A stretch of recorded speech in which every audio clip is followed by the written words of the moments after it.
Part 2, Jonas.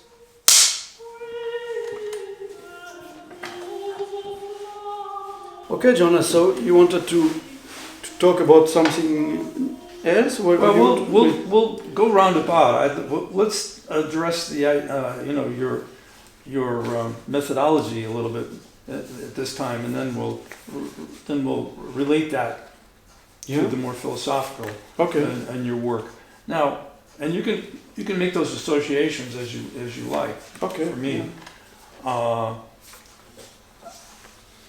in the sense of your printmaking works are by superimposition of motifs, imagery, and figures, sometimes underlying on layers. Yeah. Which and the technique, as we discussed, understood as reverse glass. Yeah.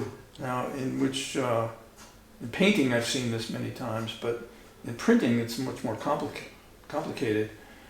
Reverse glass process in which foregrounds are painted first on the pressings inside of a 1.05 meter square transparent plexiglass.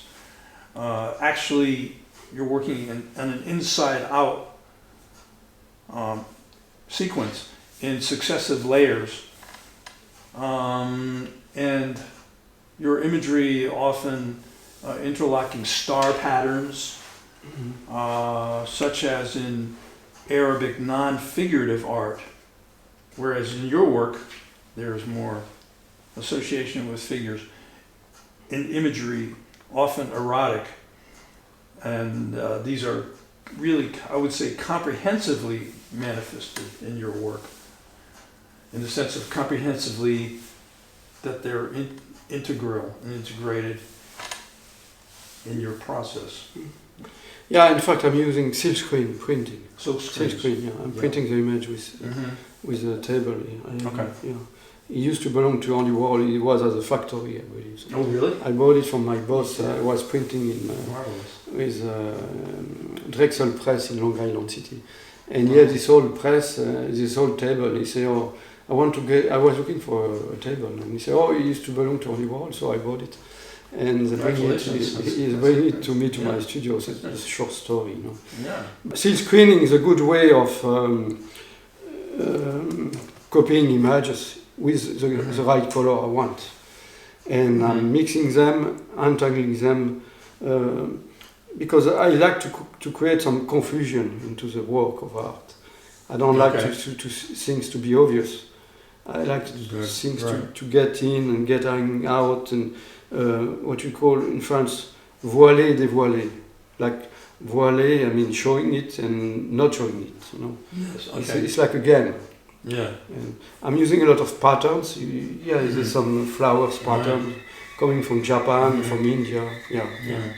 Many different motifs. Yeah.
mix all that together is like a melting pot where I'm putting different information who are not related, but I could relate. An artist is like a glue.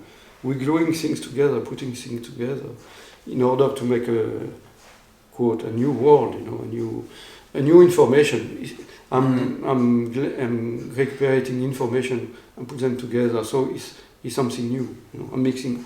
I'm like a cook, or I don't know what. I mean, I'm making like a recipe of different ingredients, and I put them together with different color and energy. Yeah, I like to mix energies because I'm bored.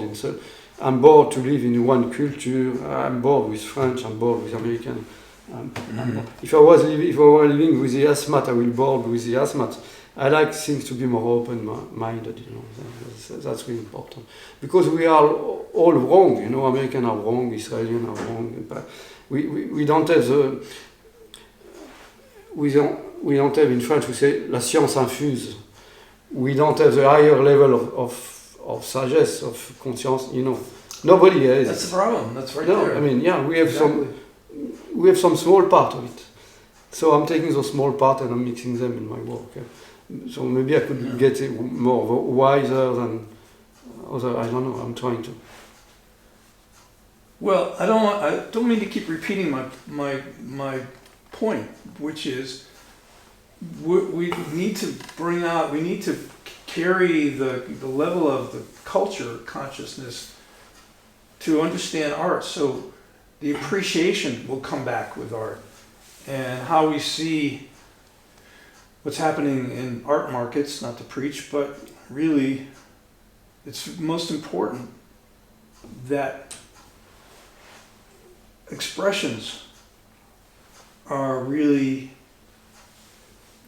deeply connected and then deeply understood so that they can be appreciated in the public, so that the art market doesn't just collapse because no one understands what artists are doing. That's that's the mystery, but it's also because artists are so essentially avant-garde, ahead of, by definition, what the common consciousness is in the social world. Maybe. So now we've seen this happen in the past 25 years, that the appreciation of art has gone mostly into museums and not so much with contemporary work in galleries. And I don't know, I don't mean to preach, so let's talk. It's our responsibility as artists to be aware that we need to, I don't know, I don't want to say we have to find a way really to carry the consciousness forward without insulting it, without making it feel that they will understand, because this is part of the experiential reality that we are in, certainly in the world, and it's becoming more frightening because the lack of trust in creativity results in the other expressions, the psychological expressions of aggression that we have. Yeah. So how can we counteract that? Well, I'm doing all what I can, but what I could see is that even if I'm showing my work in an important cultural place, I don't have any response from my work. So before, the only artists who have some kind of influence into public is people who are selling for more than $1 million or $2 million. That's otherwise they don't look at the work. That's there was an article not long time ago in the Gazette des Arts in France, and they were saying young artists were selling about 10 years ago. Young artists their first selling price in auction house was between $5,000 to $10,000 and now it go up to $300,000 or $500,000 for a first time in an auction house. So we don't. If you don't sell your work, you're not out. Your work is not seen. Even I'm showing a lot to the website, to the net. Nobody's seen my work. It's just it doesn't go to the public. And what can you do? Except being a top 10 gallery in the world, nobody's going to look at your work. You could show in a small gallery, whatever, in New Haven or Dijon or whatsoever. Nobody gives a shit, you know. And nobody will buy your art because they think it is not valuable, you know. That's the point. And you could put, you could put $10,000, you could put 20,000, you could put 200,000. If nobody buy it at this price, your work doesn't worth anything. It's zero. Me in my studio, I could put any price, I don't sell it. So sometimes it's better to just raise the price as high as possible. No, but but you cannot sell for $1 million in Besançon because already at 10,000, nobody's buying it, you know. So even if I were putting it at €10, nobody will buy it. They will buy it, you know. So it's just we fucked. We fucked because all the galleries have been closed. My small gallery of Zurich closed. They couldn't pay the rent anymore. You know, it's just it's a difficult situation for artists, I think, for creators altogether, writers and musicians. It's a terrible situation now. Yeah, we are in.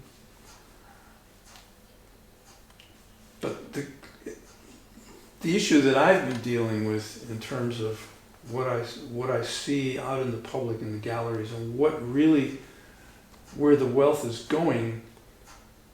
The problem is, it looks to me like it's going more towards more overly simplified artwork. Of course. So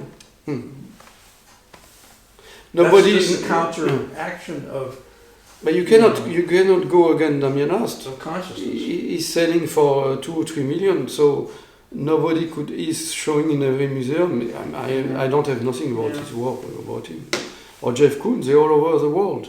You cannot go against those. They have the space. We don't have the space. I'm trying to get the space into the net, but I told you, I almost never get any result. I have like more than 30,000 contacts through LinkedIn. Sometimes I get an article, or I'm going to work with a gallery in Cyprus, which is good, but it's still very little. You get very little response to what you do. This is the problem of the consciousness level of. Yeah, but Van Gogh get the same. Artists that are producing. Yeah, but Van Gogh get the same problem at this time, you know. So it's maybe the disconnection between the creation and the public. Maybe there's 50 years of gap. Who knows? I mean, who knows? You know, I mean, maybe it's normal. I don't know. It's questionable, you know. So. Well, how can we approach that problem? I see what I'm talking about is like when I see in New York galleries a coordinated program of Damien Hirst all over the world, 3 galleries in New York, galleries in Hong Kong and in Tokyo and Milan and Paris, opened simultaneously on the clock around the world. And I walked into the galleries and I said, what is this? They're dots, they're colored dots. And what is that? I mean, is that something, it just goes to the oversimplification of meaning. There is no real meaning. And it's just there. A dot is, nothing. It's not even a void where there's an empty space to work into. And this is a problem that I see, and it's related to philosophy in my mind, in terms of what Parmenides had talked about. He said, being is, non-being is, being and non-being are. There's nothing. What is non-being? Non-being is just like a computer virus that just eats up everything and destroys. And this is what we see going on in the body politic. Yes. Okay. I don't want to talk about that. However, so that's an issue. Let's go back to that. Okay. Hold on, Josh, because I need to stop again. I didn't put the clock.